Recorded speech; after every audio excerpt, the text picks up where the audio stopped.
करेंगे तो उन पर हमला किया जाएगा। लेकिन यहाँ एक अहम बात समझना जरूरी है, ईरान ने पूरे स्ट्रेट ऑफ हॉर्मुज को बंद नहीं किया है, यानी एशियाई देशों जैसे भारत और चीन के जहाज अभी भी इस रास्ते का इस्तेमाल कर सकते हैं। अगर दुनिया के नक्शे को देखें तो स्ट्रेट ऑफ हॉर्मुज एक बेहद तो है, जाहिर सी बात है, स्ट्रेट ऑफ हॉर्मुज से तकरीबन 20% आपकी ऑयल सप्लाई होती है, चाइना तक जाती है, south Asia, middle eastern countries का ये एक बड़ा इंपॉर्टेंट राउट है। लेकिन मुझे नहीं लगता कि बहुत ज्यादा इस वक्त आलमी दबाव जो है वो काम आएगा। अगर आना होता तो शायद पहले आ चुका होता। मुझे नहीं पता कितनी संजीदगी से रूस या चाइना जो है वो पुश करेंगे। अलाउ किया इंडिया को कि वो रशिया से तेल मजीद खरीद सकते हैं, और ये उनको जो 30 डे वेवर दिया गया है, क्योंकि जो स्ट्रेट ऑफ हॉर्मुज जहाँ पे दुनिया का 20% तेल निकलता है तो गुजरता है, और तकरीबन 80% तेल कहा जाता है एशिया में यहाँ से जाता है। अब अमेरिकन कहते हैं कि जी हमें क्यों मुल्क में फलां बंदा मुझे कबूल नहीं, मार दो, फलां को अगवा कर लो, फलां को उठा लो। अब ये जो बंदा है ये मुझे कबूल नहीं, इसको इधर मैं नहीं रहने देना चाहता। बहुत सारे मुल्क हैं जिनको ट्रंप साहब आप कबूल नहीं है, तो क्या हम अमेरिका पर हमला कर दें? क्या आपको व्हाइट हाउस में हम मार दें? क्या आपको व्हाइट हाउस से अगवा कर लें? यानी एक सिरकी हुई सोच और फिरा हुआ इंसान, और पूरी दुनिया को ये कोई उठ ही नहीं रहा, कोई बात ही नहीं कर रहा। खुदा के लिए तरफ पाकिस्तान है। अब पाकिस्तान ने किसका साथ देना है? वैसे तो हमारे यहाँ कहा यही जाता है कि जी हम ईरान के साथ खड़े हैं, लेकिन हम बैठे हुए चाइना के साथ हैं और हम लेटे हुए अमेरिका के साथ हैं। ये बात भी सभी को पता है, और यकीनन ये बात ईरान को भी पता होगी कि पाकिस्तान जो ये दावा कर रहा है कि जी हम ईरान के साथ खड़े हैं, तो हम ईरान के साथ खड़े जरूर हैं, लेकिन हम इस वक्त ना सिर्फ ये कि चाइना के साथ भी हैं, बल्कि हम तो दोस्तों, ईरान और इजराइल की लड़ाई में पाकिस्तान को सबसे बड़ा धचका लगा है, क्योंकि अभी एक खबर आई थी कि ईरान ने स्ट्रेट ऑफ हॉर्मुज को बंद कर दिया है, यानी वो रास्ता जहां से सऊदी अरब, कुवैत और बहरीन, यूएई, यहां तक कि कतर का तेल दुनिया भर को जाता है, वो रास्ता जो बंद है उसको ईरान ने बंद कर दिया है। अभी एक बीच में यह भी खबर आई कि ईरान ने इस रास्ते को भारत और चीन के लिए खोल दिया है, और उनका कहना है कि इस रास्ते से भारत और चीन के जहाज जाते हैं तो हम उन पर हमला नहीं करेंगे। पर पाकिस्तान का क्या?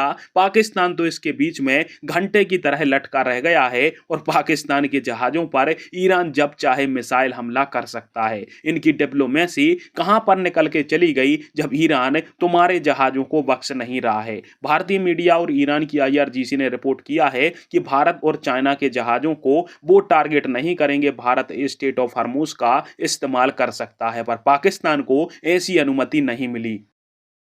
करेंगे तो उन पर हमला किया जाएगा। लेकिन यहाँ एक अहम बात समझना जरूरी है, ईरान ने पूरे स्ट्रेट ऑफ हॉर्मुज को बंद नहीं किया है, यानी एशियाई देशों जैसे भारत और चीन के जहाज अभी भी इस रास्ते का इस्तेमाल कर सकते हैं।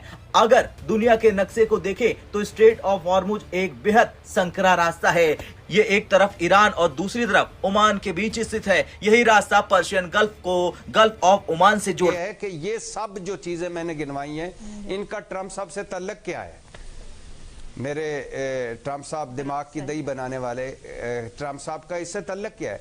यानी ट्रंप साहब कह रहे हैं कि मुज्तबा खामनाई साहब, यानी उनके वालिद साहब को शहीद करके ईरानी कौम को 2000 के करीब बेगुनाहों को शहीद करके, और अब तो सिविलियंस मारे जा रहे हैं, शहीद हो रहे हैं, सिविलियंस इमारतें वो तबाह हो रही हैं, अस्पताल और फुटबॉल ग्राउंड्स तक के हमले आ गए। तो दुनिया का सबसे बड़ा फाशिस्ट इंसान, दुनिया का सबसे बड़ा जालिम इंसान कह रहा है कि ये जो फलां मुल्क में फलां बंदा मुझे कबूल नहीं, मार दो, फलां को अगवा कर लो, फलां को उठा लो।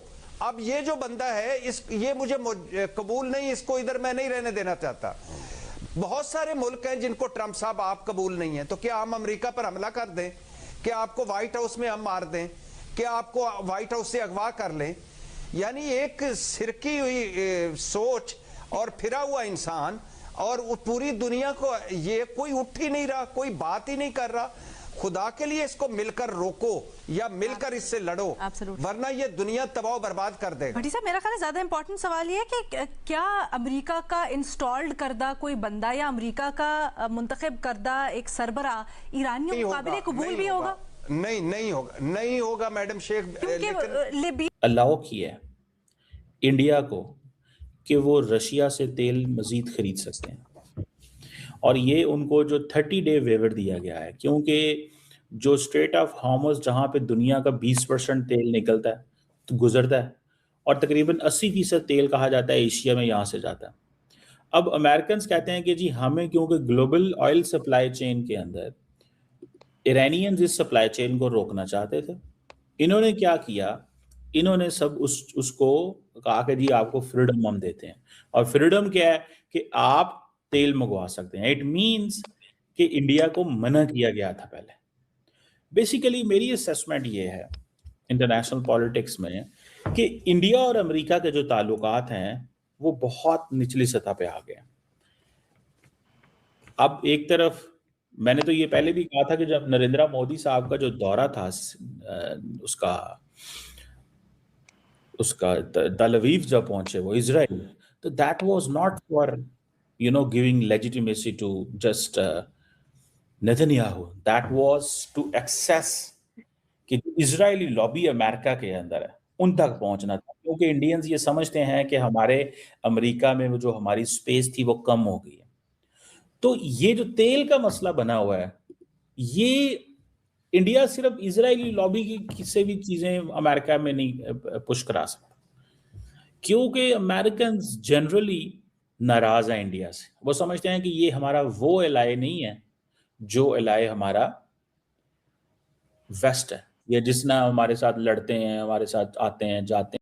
इसीलिए जहालत आ रही है। मेरी इस हुकूमत से दरखास्त है, हम 100 चापलूसी कर लें ट्रंप की, जब कभी उसका दिल आ गया ना कि इजराइल हम की हमारी तरफ मुंह करने आ रहा है, उस वक्त ट्रंप इजराइल को नहीं रोक सकेगा। आपको अपनी आज डिप्लोमेसी पे फैसला करना है कि आपने पाकिस्तान किधर लेके जाना है। अगर ये डूबियस स्टेटमेंट्स के चक्कर में कि ट्रंप हमारे साथ है और हमारी जगह हमारी डिप्लोमेसी को सपोर्ट कर रहा है, इसी अगर चक्कर रह गया, तो जिस दिन इजराइल ने फैसला किया, आपको याद है 71 में भी अमरीकी बेड़ा आ रहा था और नहीं पहुंचा था। अल्लाह ना करे इजराइल ने हमारी तरफ मुंह कर लिया ना, उस दिन ट्रंप उसी तरह चुप कर जाएगा जिस तरह सऊदी अरब में आज धमाके हो रहे हैं और उस वक्त सऊदी अमेरिकन कुछ नहीं कर रहे।